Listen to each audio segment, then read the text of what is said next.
Hey guys, it's been a while, but we're back finally after quite a few months off. Once again, back to trying this channel and getting it up and running, taking you guys on adventures in and around where I live. East Tennessee is where I live, and there's a ton of stuff to do, which I've covered in previous videos. And one of the things that I did the last time I saw you guys was had a different truck. So a lot of things have changed. Different truck. Just bought this a short while ago. Bought a new topper, and this is the first time that I've actually had it out. So today was kind of a short notice trip. I just wanted to get out, test all this stuff out, test the new topper. First time I've had it out. Just put this on last weekend, and so here we are. We're down here. This is one of my old favorite spots. I've been here. I think I might have recorded a video here once before. I can't remember or not. This is Yellow Bluff, which Yellow Bluff campground. There's a Yellow Bluff overlook just down from here. We'll give you guys a shot of that here in a little bit. And so we're going to be set up here tonight. It's a little breezy. I don't know if I'm going to set the canopy up or not. I've got a canopy I wanted to kind of test out on this. It's a little bit higher. This vehicle is 2,500, whereas the blue truck I had in previous videos was 1,500. So bought this to help pull the RV. Also, it's a nice truck. So we wanted to see if we could set the canopy up like we set it up on the 1,500. Have a little bit more headroom with this since it sets up a little bit higher. But like I said, we're in Yellow Bluff. Down here in Yellow Bluff, if you're not familiar, is in White County, Tennessee, and it is off Scotts Gulf Road in White County. So Scotts Gulf is the gulf that the Caney Fork River runs through, and love this area. It's been one of my favorite places to go for years and years. Not necessarily here. Fall Creek Falls, also just south of here in Van Buren County, just on the other side of the river. The Caney Fork River is Van Buren County, and that's home to Fall Creek Falls, the largest state park in Tennessee. And grew up going there and just coming to this general area, and really enjoyed it. And so right now I come down here. This is a place that's kind of a boondocking spot, just a wide spot in the road that they let people camp. And I come down here and I stay at Yellow Bluff because Yellow Bluff doesn't get as crowded as the spot down by the river. There's a spot down by the Caney Fork River called Fork Hole, and Fork Hole is the Bee Creek and Caney Fork confluence, and there's a big blue hole there, so they call it Fork Hole. And the TWRA used to manage the spot that I'm on now. I'm pretty sure, I know some of the boundaries are a little unclear, to me at least, and hopefully not to the people that are managing the property, but to me, I think this used to be managed by TWRA. It was part of the Bridgestone Firestone Centennial Wilderness, and I think in the land swap that helped create the Scotts Gulf Wilderness State Park a couple years ago, that this and Yellow Bluff itself, the overlook down here, were both part of now Tennessee State Parks and not Tennessee Wildlife Resources Agency, TWRA. But they still, to my knowledge, and I know the manager here, he's a really nice guy, they still let you boondock here, which is what I'm going to do. I'm going to set up today. I'm just going to camp in the truck tonight, test this thing out. Hopefully, I didn't bring anything fancy for food or anything like that. We're going to be down here, and what I'm planning on doing is showing you guys, first we'll go down here to the bluff. It's just about maybe a quarter, 3/8 of a mile walk down here to the overlook. And we'll go down there and we'll see that. It's a great view just on the other side of Scotts Gulf Road, really just down the canyon rim here, down the Gulf Rim. On the other side, a couple miles from here, is Welch Point. And Welch Point is much better known. It's easier to get to as well. You can drive right up to it. There's a little bit more of a walk to get to Yellow Bluff than there is to about a 100-yard walk to get to Welch Point. It's, like I said, about a 3/8 mile walk or so to get to Yellow Bluff, but they're both beautiful overlooks overlooking the Caney Fork River Gulf, and we'll show you guys both of those today, maybe. Sunset at Welch Point is fantastic. Lots of folks usually show up with that, especially on a clear day, and we've got a clear day, so it's a little cold. We've had 80-degree weather last weekend and through part of this past week, and then the last couple of days we've been back down into the 30-40 degree range. So it's a little chilly today. Not terrible. It's actually pretty nice, really, but compared to what it has been, it's a little chilly. A little windy too. So that's the only thing I'm kind of concerned with setting this tarp up. But I want to set the tarp up, show you guys. If I get to do that, I'll show you if it's not too windy. My wife helped me set this tarp up. I bought a cheap Amazon tarp canopy. I say tarp, it's a canopy. And bought some buckles from Soft Topper off their website for it. Had her sew those in with some webbing that I had bought as well, and so it connects straight to the Soft Topper. I was looking for a way to set up a canopy on a Soft Topper. So this is not the world's best design, but it sets up with a couple of telescoping legs, attaches to the Soft Topper, and it works well. I've used it before on the previous truck I had, the Silverado. This is a Sierra, but same truck, right? Except this is being a little bit larger truck, being a 2500, not a 1500. But we're going to try and set that up if the wind cooperates and let you guys see that. And I think for the time being, I'm going to set this camp up, get my bed set up, get everything kind of ready to go, and I'll see you guys here in a few minutes. Hey guys, so we're set up.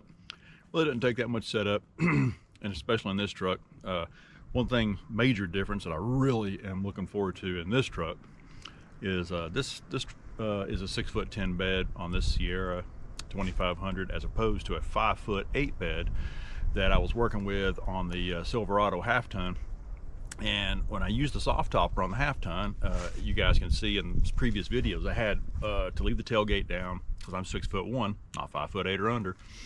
And I put a topper tent. I bought a topper tent. It's a company in Colorado that builds basically extensions for soft toppers, or really hard toppers too. But if you've got a shorter bed and you're a taller person, you can use those, and they'll hook around the tailgate, give you that extra little bit of length. And I always did that whenever I was in the Silverado camping. The problem is, it took a lot more setup, especially when it was cold. When it was cold, man, those zippers in your hands do not want to work. You got to zip out the back window.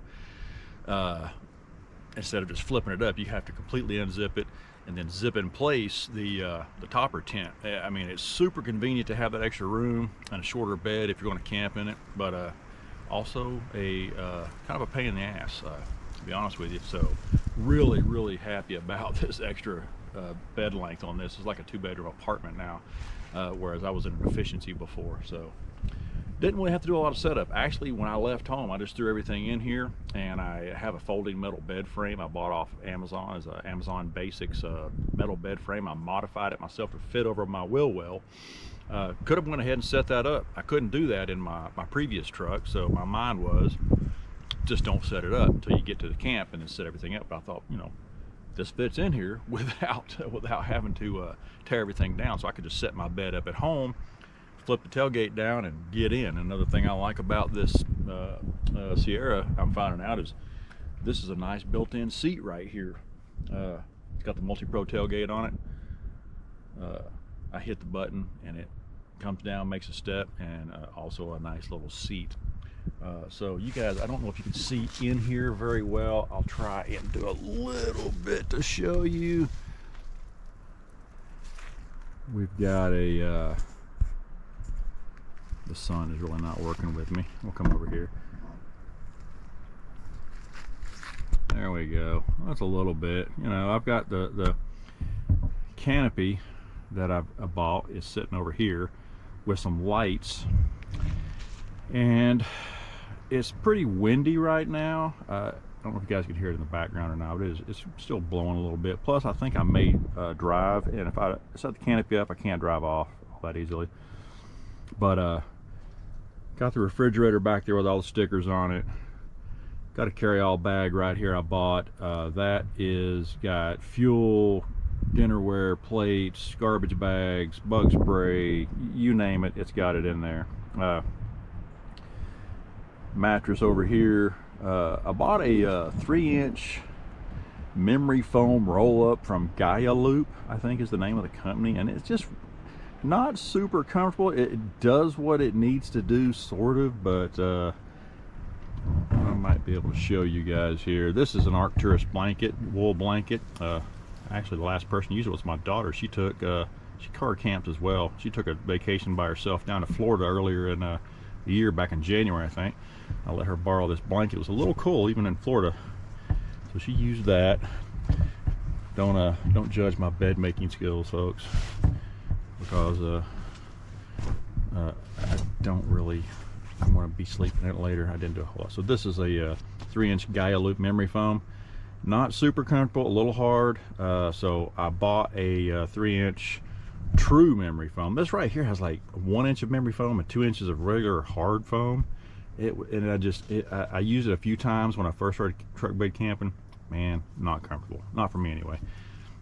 Put this pure memory foam 3-inch mattress topper on top of it. Found some sheets. Put the sheets on there. Small sheets. It's a narrow twin is what this is. This mattress is a narrow twin. It's about the smallest twin size you can get. I found the sheets for it, which are a little difficult to find, but now I've got 6 inches of foam under me, and it sleeps much better. But one thing about it is the legs on this are a little tall. I modified this metal bed frame, which I don't know if you can really see the legs, and so that's the bed frame under here. The legs snap into position and it folds all up nice and neat. You can tuck it away somewhere real easy. The problem with it is it sits, even with the legs modified as low as I could get them, it sits a little high. So when I'm in here, my head is still, like I said, I'm 6'1", and my head is still, I'm bending my head over to try and sit in that thing. But let's find a spot where we're not looking at the sun. There we go.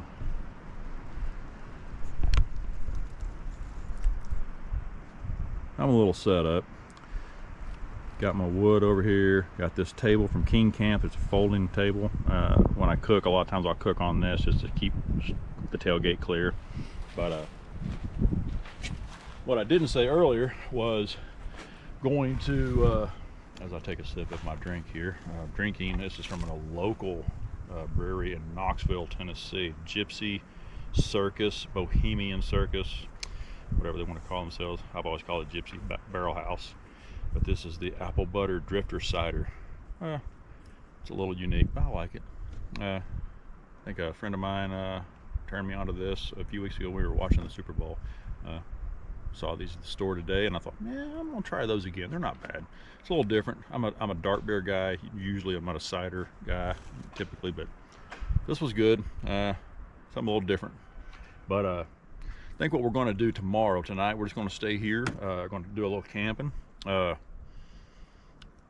got some backpacking meals. I stopped by REI, and I'm big on backpacking meals because they're super quick and easy. You don't have to do a whole lot. Didn't plan on doing a whole lot of cooking. I didn't bring anything but my jet boil. I didn't bring the griddle or nothing. I'll do that in future videos. I'm not necessarily the cook in the family. I can if I'm being forced to, but I need to do more of that. I'm sure my wife would appreciate that too, just to get better at it. But I do plan on doing that in some subsequent videos. If I'm brave enough. I have to build up my courage. This is part of it. But we will go tomorrow morning. I'm going to go, we're close to, so we're in Scottsgulf Wilderness State Park, and that is just a couple miles down the road where we are right now is Virgin Falls. And I don't know if you guys have ever heard of Virgin Falls. Look it up if you haven't heard of it. Fantastic little pocket wilderness and falls. There's a trail that starts up here on Scottsgulf Road from the trailhead, and it passes 2 or 3 falls on the way to Virgin Falls. Virgin Falls is spectacular. It's probably the crown jewel of this entire area, this whole park now, Scottsgulf Wilderness State Park. But we're not going to go there tomorrow because it'll be crowded. Man, as much as there is to see down here and do, people still come to see, and they will pack that parking lot up and down the road. It is crazy on pretty weekends, the amount of people that go to Virgin Falls. And I'm not saying don't go to Virgin Falls. It's spectacular.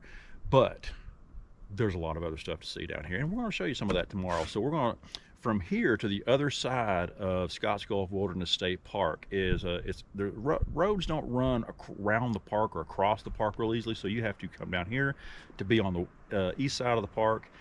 You have to leave Scotts Gulf Road and hit pavement for quite a while to get to the other side of Scotts Gulf Park, the west side, which includes Dry Creek Falls and Lost Creek Falls, and both spectacular falls.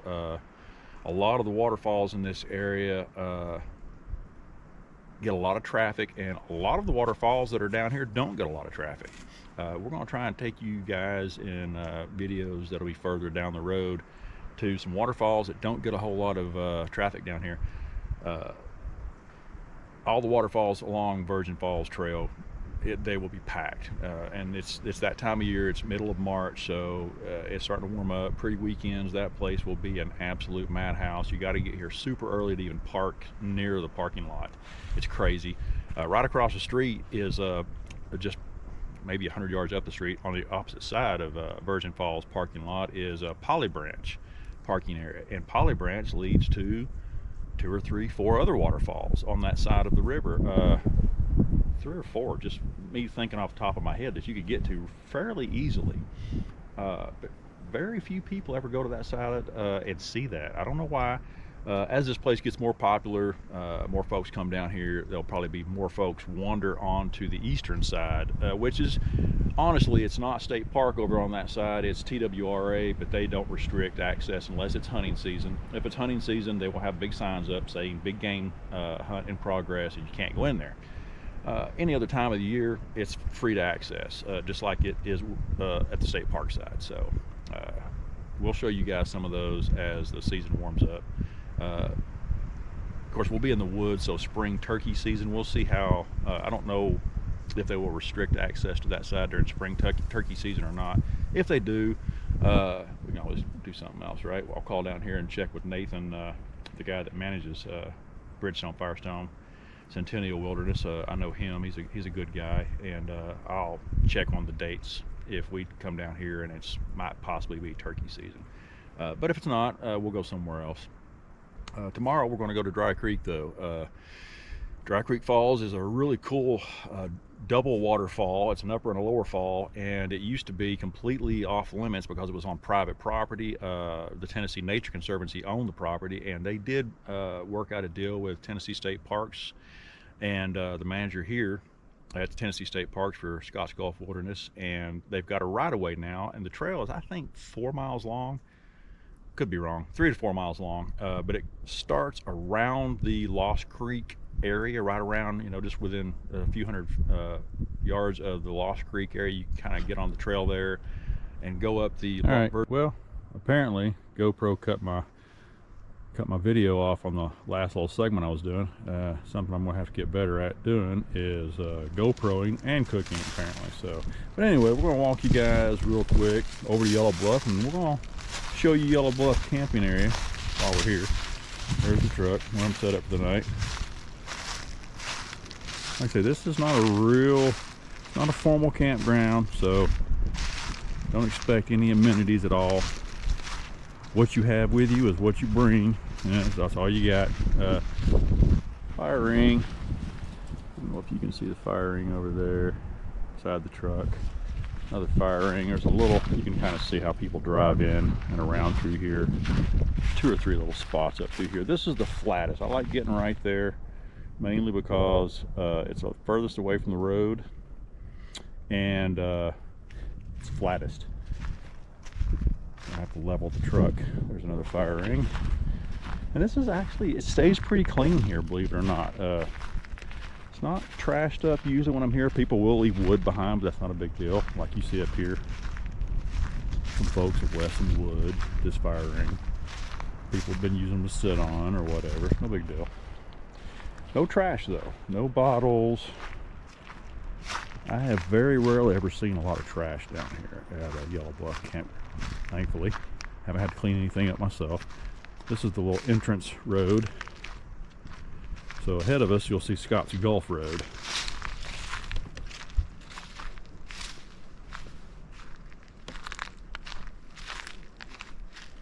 So this is Scotts Gulf Road. heading south. So Virgin Falls is back that way, and the main road, the main paved road, is back that way, which is Eastland Road. But we're about 4 miles down Scott Gulf Road. And there's a sign down there as well, you can kind of see. I'm not sure what that sign says. Let me say Yellow Bluff parking. We'll walk down here and see it. Some of this new signage has just been in the last year or so. Didn't used to be here. A lot of this signage is down here now.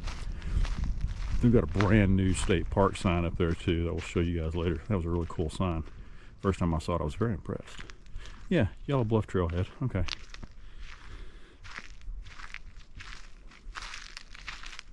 Yeah, Yellow Bluff Trailhead. Like I said, that's going south. That's going back towards paved road, Virgin Falls, Welch Point, all that. Going north. And then just a little turn off right here. There is a kiosk down here. There's where you turn off to go up into the camping area. And this goes down to a red gate, a bar gate. And you can open it and get access, or you know, the park officials can get down to the actual bluff if they need to clear trees or whatever. One thing I've always wondered is these kiosks here, the maps. I think they were put in by the previous manager down here at Scotts Gulf, guy I knew as well, and never did really ask him, but you got to be super tall to look at these things. The one up at Polly Branch, where I was talking to you guys before about Polly Branch parking area, is super tall as well. It's like you got to be 8 feet tall to see these things. So I'm 6'1", and I'm looking straight ahead. You gotta look way up there to see it. Not real sure what the point of that was, but anyway, you can always take a picture with your phone and zoom in that way, right? If you want to see something. There you can see me in the shadow, or the reflection there. Anyway, I don't know why James made those so tall. Didn't want to cut the post in half or cut them down to get them lower, I guess. No, we're using the whole thing, and that's it. It's going to be tall. All right, well, we're going to head on down. It'll take a few minutes to get to Yellow Bluff, and we'll show you guys the overlook. All right, guys, see you in a minute. This canyon you see in front of us is actually Bee Creek. Bee Creek convergence with Caney Fork is right down here in this little V right here. And that's the fork hole. There's a campsite down there as well. Right now I can't tell if the river's, I can see the water, but it doesn't look too bad. Usually if the wind's not blowing, you can hear the river from all the way up here flowing pretty violently a lot of times. With the wind blowing today, as hard as it is, off this cliffside, hard to tell, hard to hear the water. I can hear a little bit though. Talking to you guys about Latimer Reservation Boy Scout Camp over here. That is right over here, the nose of this other bluff that you're seeing on the right. That is their property right there. And one of these days we'll get over there and show you guys that. Absolutely beautiful area that they've got over there, several thousand acres. Got a lake over there, real modern facility. Really nice spot. We'll have to show you guys that. Take a chance one of these days and get over there and meet the new director. Got a brand new director this year. I haven't met him yet. Like I said, I've spoke to him on the phone. We need to get down there and talk to him. See the vultures down here circling below the canyon wall. A lot of really cool areas down here inside the Gulf itself. I like to get out here and explore. Anytime you get into a remote area that does not have a lot of access, I like to go and explore. A lot of cool things to see down here. The other side of the river, when the river's low, you can cross the river at a certain point if you know how to get down onto the Caney Fork River Trail. Below us is the Caney Fork River Trail. This is Yellow Bluff, and there's a waterfall just right here. The top of the waterfall is over here. It may not be flowing really well right now. It's Gunstock Falls, and it flows down across the waterfall, across the trail. The cascade of the waterfall flows across the trail. That's cool to see too, especially when the water's flowing well. That'll be another waterfall for another time though. once we explore some of the bottom of the gorge down here, the bottom of the Gulf. I'll take you guys down there. This is a good spot also to see the sunset sometimes, but it's not nearly as nice as Welch Point, which I will show you guys here in a little bit. We'll head over there next, maybe catch the sunset. It's getting a little low now. I may eat a little dinner and then we'll head over there and see that. But Scott's Gulf from Yellow Bluff.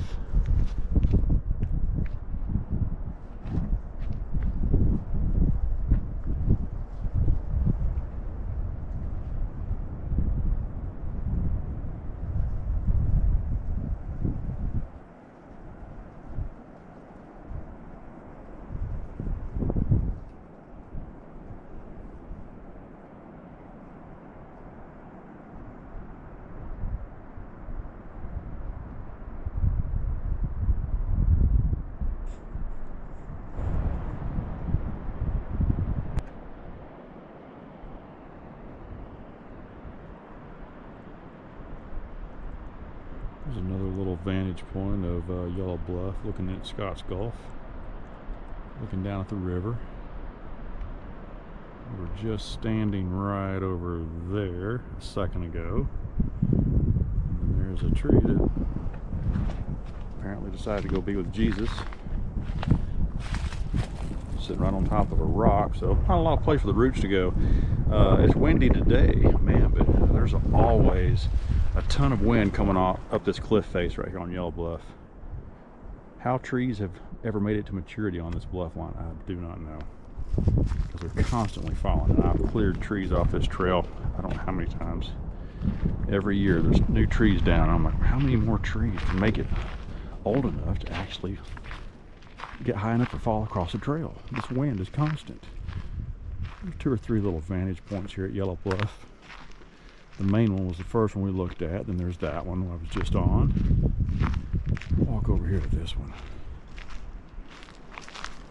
So the Caney Fork River, the headwaters of the Caney Fork River, where we're at now, and Bee Creek, which is the canyon that comes down, ties into Scott's Gulf, are some world-class whitewater. When the water's running, it's class 4 and 5, and a lot of folks come down here and kayak this. It's, like I said, it's extremely remote down here. Not a ton of access. Oh, okay, so I don't know if you guys can see it or not.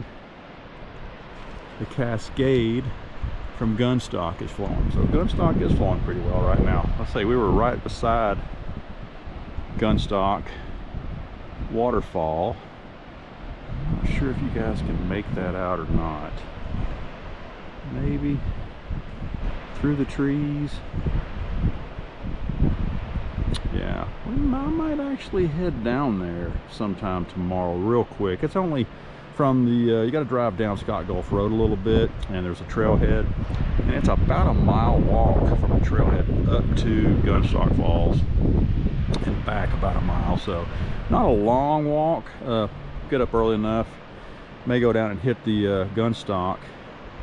Gunstock is a spectacular waterfall. Had a huge washout here. There was a dam that was built years ago, or a few years ago, not years ago, but a few years ago, and the dam broke. It's an earthen dam, so it washed out. And when the earthen dam washed out, it was, you can't see it from here, but you can see it down from the bottom real well. Just a huge, it wiped out the entire swath of land down through there. It was a real big landslide. But it did open up the view of Gunstock Falls real well. Another little view.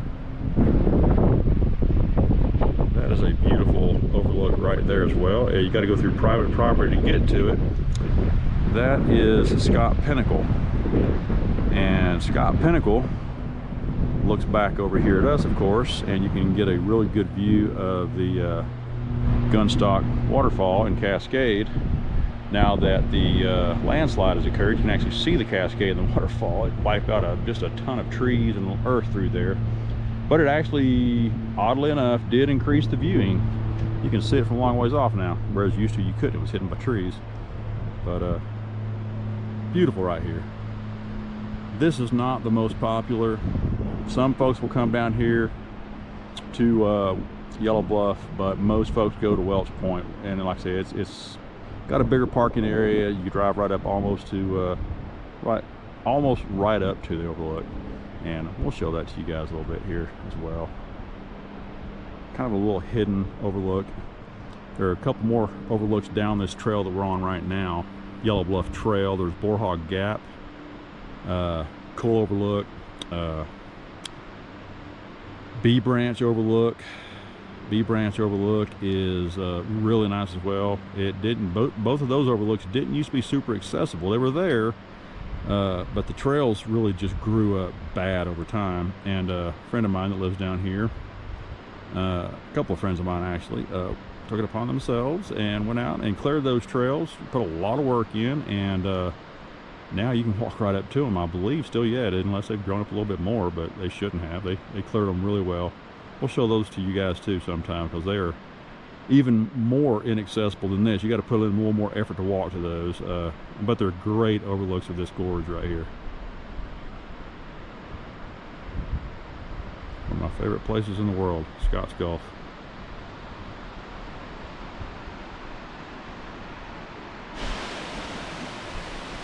Alright, so we walked down here. I got a little overzealous. Walked down here a short distance from Yellow Bluff down here to Gunstock Falls. There is a little waterfall here at the very beginning. It's really nice. You can get down there and see it, which you can. You can get down here to the bottom and kind of see this shelf down here below where I'm standing on this. You can kind of see the water kind of heading out through here, and then right there is the actual Gunstock Falls that goes over and cascades down. There's a trail that cuts across through there under the bottom there, down next to the river. That's Caney Fork River Trail. Great view of the actual waterfall, but I'm gonna have to be satisfied with just a small view of the of this little upper falls from Gunstock. I'm not going to get too crazy today and go down there or anything else, which, you know, like I said, you can go down there, get a better shot of that in the cascade as it goes down through here. The problem is my dumb butt came down here, didn't even realize it. I'm walking around in slides. Never even thought of it. Got down here and started climbing around, about lost a shoe a minute ago, and thought, oh, you know what? I didn't put my shoes on. I'm bad about that. Wearing big heavy hiking shoes is a real pain in the rear end. I don't try and keep them on too much unless I'm actually using them. And a lot of times I just get ahead of myself, didn't even think about it. But beautiful little waterfall right here. The top of Gunstock Falls. I guess you can kind of say Gunstock is a double waterfall. You got this one and then a big one right over this edge here, and it is flowing pretty well from what I could see at Yellow Bluff a while ago, looking down toward the cascade. That'll be another one we get to see another time. We'll be down here several more times, but we're going to head back up to the truck now, maybe get a little bit of food and try to get over to Welch Point to see the sunset here in a little bit. See you guys in a bit. So like I said, not doing anything super fancy. This is a quick dinner. Peak Refuel. Used these when I did a through hike a couple years ago, a couple summers ago, of the Teton Crest Trail. Took these with me in my pack. Fell in love with them. These are great. I love these things. Of course, now I was starving when I ate, but you know, still really good. So what do we got here? Tear the pouch, remove the oxygen absorber, not oxygen. Carefully add 1 cup of boiling water to pouch, stir well, zip pouch closed, wait for 4.5 hours, and you will still scald the roof of your mouth. Those are very specific instructions. I'm gonna go ahead and do that though, because I'm getting a little hungry. We're about an hour from sunset. Not too bad. Set my jet boil up here. crawl in there and get my water. Of course, I left the water at the front. Isn't that what you always do? You start recording and then you're like, oh, you know what? I left something pertinent to this exercise. Come off. Okay. Well, my lighter's not in there to light my jet boil, but we do have a way around that. I always come prepared. I was once a Boy Scout. My son is an Eagle Scout. I never made it to Eagle. So, make sure and attempt this at home, kids. Also, I need a cup of water. I'm going to go in here. You get to see a great shot of me crawling into my truck to get water. And while I'm in there, I'm probably going to grab another cider. I'm not going to wear these in there, though.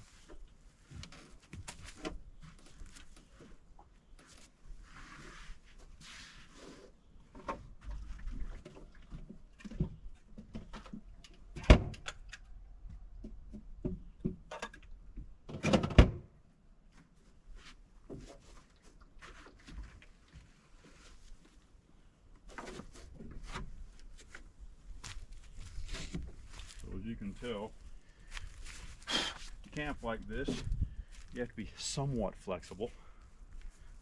56, I'm still somewhat flexible. This left knee is not as flexible as it used to be. Had this replaced last January.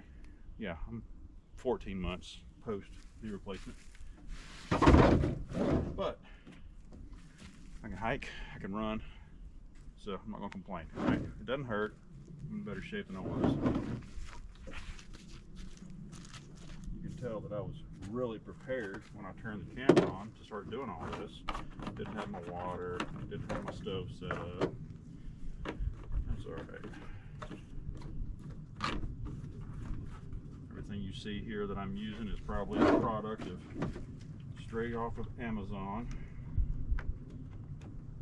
What did we ever do without Amazon? Sears, then Walmart, then Amazon, right?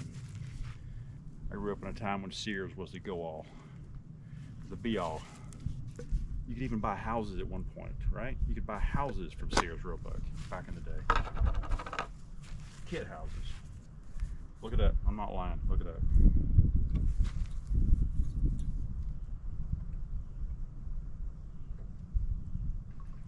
Eight ounces of water. That's a cup. My math is correct, and it probably isn't. I don't know why it would be. 1 cup, 8 ounces. See? Nailed it. Nailed it. The job that I have to go back and forth between imperial and metric measurements a lot, so I'm constantly doing math in my head. Okay, we didn't light this. We're going to light this. And the way we're going to light this,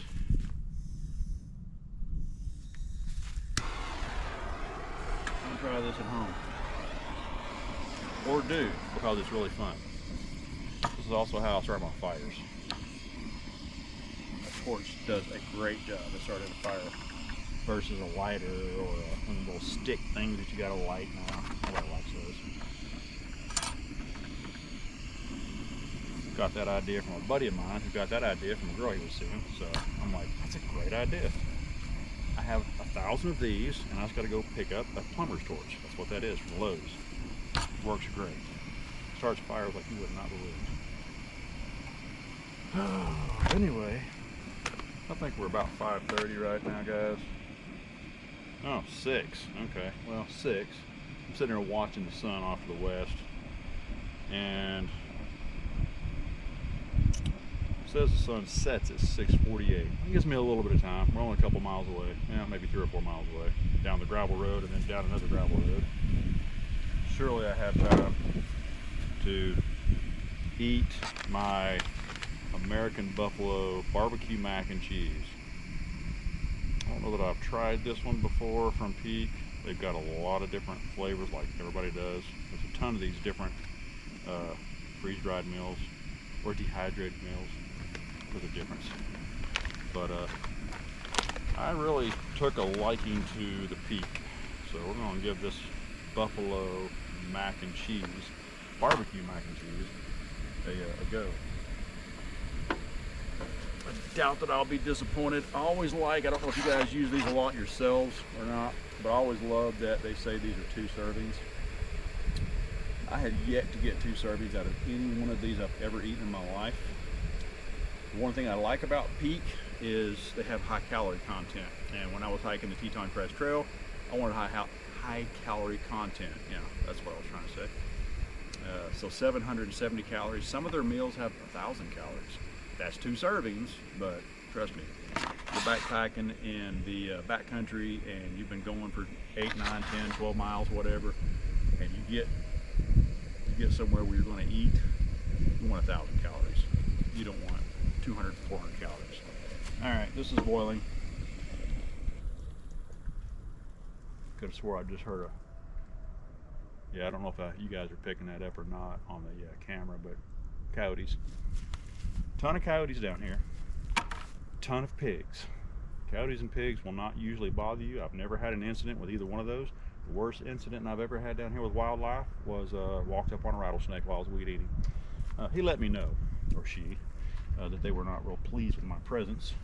That allowed me to back off and take a video of them. And they just sat there and allowed me to do it. Very nice of them. All right, guys. I'm going to let this sit, eat it, and we will throw the truck back together real fast and we'll head down and we'll show you guys hopefully the sunset here very shortly over at Welch Point, and we'll show you the second overlook. 2 beautiful overlooks just right here along this bluff line of the Caney Fork River. Yeah, I still hear a coyote down there somewhere. Usually when you hear one, there will be several of them pipe up. I'm only hearing one right now though. All right, we'll see you guys here in a little bit. Yeah, a couple cars already here. Came in from right there. Sun is about to go down. Not too bad. I'm gonna head on down.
Guys, I just wanted to show you, we just left Yellow Bluff camping area and I was just going to show you, this is Virgin Falls parking lot this morning.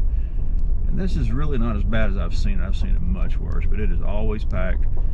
Pretty Saturday on first little warm weekends of spring, and this place will be overflowing. So the trail is just going to be packed down through there. But you can see they're parked down the road. We're headed back toward the blacktop down here at Eastland Road, and tons of vehicles. Still folks getting out today. It's about 11 o'clock down here right now. Still folks showing up and getting their stuff out of their car. So just wanted to show you guys that. So where we're going, it may be a little crowded as well, but it won't be nowhere near that crowded. So we're going to sneak off and see Dry Creek Falls. See you guys. Okay guys, so we're here at Lost Creek. Just made our way over from Scotts Gulf Road over here to Lost Creek, which is on the western side of Scotts Gulf Wilderness State Park. It was about 28 miles, right at 28 miles on asphalt. You got to leave the east side of the park, get on asphalt for a while, and make your way over to the Lost Creek Dog Cove side.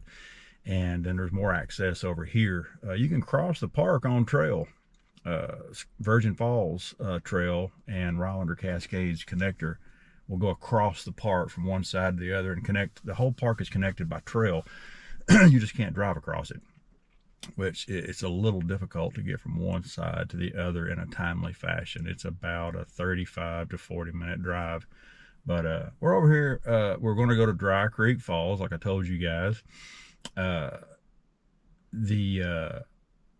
The Lost Creek Falls, though, is right here on the road. Just barely pull right off of Lost Creek Road, or White Cave Road, I believe. Not Lost Creek Road, it's White Cave Road.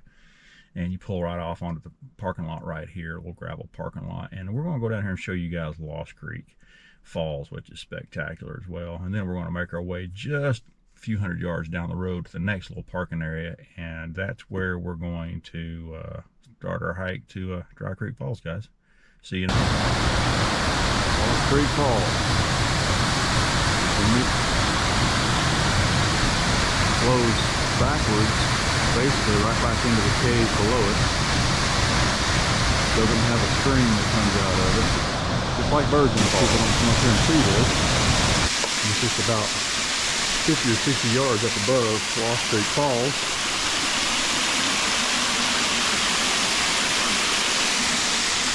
Little rock house.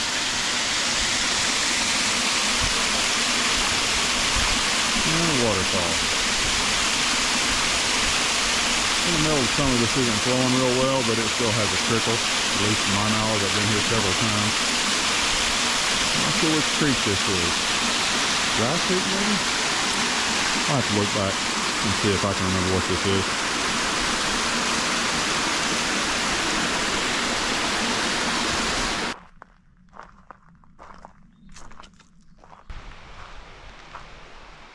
Alright, so we're at the first little split on the Rylander Cascades connector from Lost Creek Road.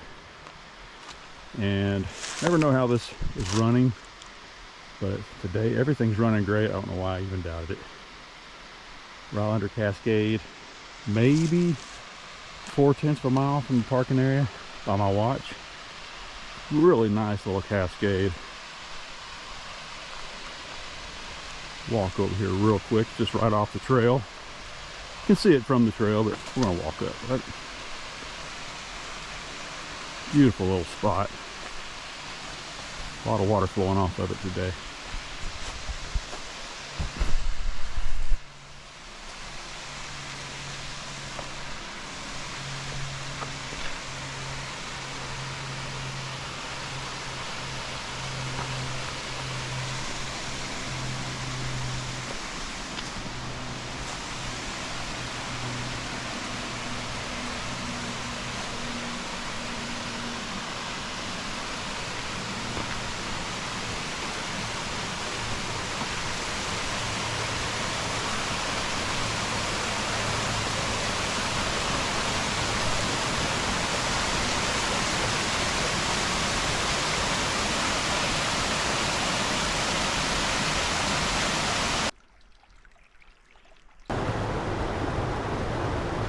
So be aware, if you guys do come up and try to head to Dry Creek Falls from White Cave Road, as you're making your way up through here, right about here, about 1.25 miles in to the hike, you will be crossing Dry Creek.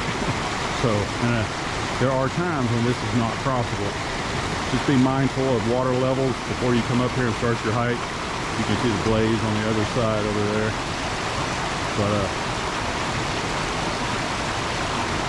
it gets hot from time to time.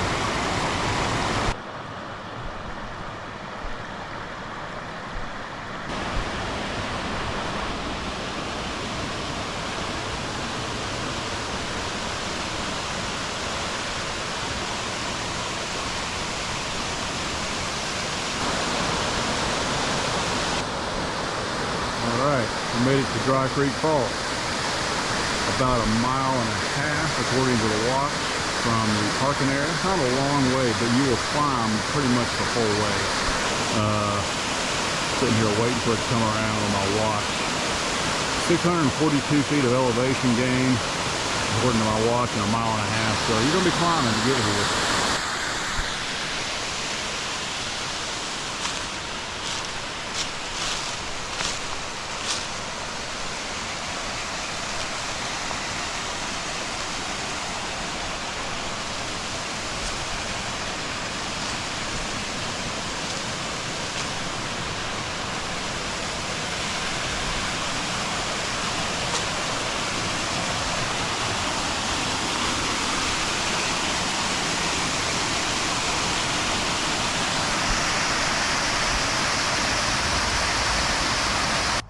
Alright guys, we are back at the truck and I think we have a little bit of time. May head over to Calf Killer Brewing, finish the day off, this trip off with a beer from one of my favorite breweries, and that's gonna do us. So that trip right there was about 3.2 miles total, just over a mile and a half to the falls and back.